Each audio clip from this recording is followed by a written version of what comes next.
தேசிய ஜனநாயக கூட்டணி ஆட்சி அமைந்தால்தான் தமிழ்நாடு வளர்ச்சி அடையும் என்று தமிழக தேர்தல் பொறுப்பாளரும் மத்திய அமைச்சருமான பியூஷ் கோயல் கூறியுள்ளார். சென்னை கமலாலயத்தில் செய்தியாளர்களிடம் பேசிய அவர், தமிழக மக்கள் ஆட்சி மாற்றத்தை உருவாக்க முடிவெடுத்துவிட்டனர் என்றார். திமுக ஆட்சியில் அனைத்து துறைகளிலும் ஊழல் மலிந்துவிட்டதாகவும், போதைப் பழக்கம் இளைஞர்களின் வாழ்க்கையை சீரழித்து வருவதாகவும் அவர் குற்றம் சாட்டினார். திமுக ஆட்சி குடும்ப ஆட்சியாக இருப்பதாகவும், அவர்களுக்குள்ளேயே ஒரு குறுகிய வட்டத்திற்குள் ஆட்சி சுருங்கிவிட்டதாகவும் பியூஷ் கோயல் விமர்சித்தார். Election is a foregone conclusion. The people of Tamil Nadu want change.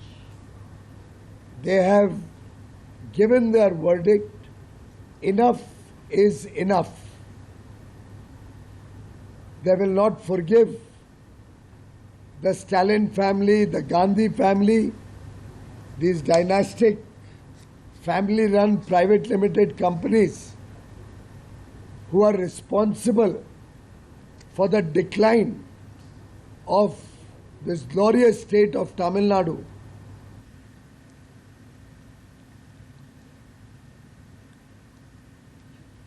அவரை தொடர்ந்து பேசிய பாஜக தேசிய பொதுக்குழு உறுப்பினர் அண்ணாமலை, திமுக அரசு மீது மக்கள் கோபத்தில் இருப்பதாகவும், கடந்த 5 ஆண்டுகளில் மாநிலம் முழுவதும் போக்சோ வழக்குகள் பன்மடங்கு அதிகரித்திருப்பதாகவும் விமர்சித்தார்.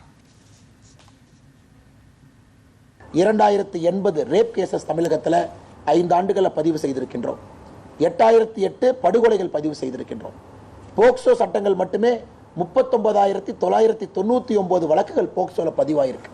தமிழகத்தினுடைய அரசியல் வரலாற்றில் ஒரு 5 ஆண்டு காலத்தை நீங்கள் எடுத்துக்கிட்டீங்கன்னா, இது போன்ற வழக்கு எப்பொழுதும் எங்கேயும் நாம் செய்ததில்லை.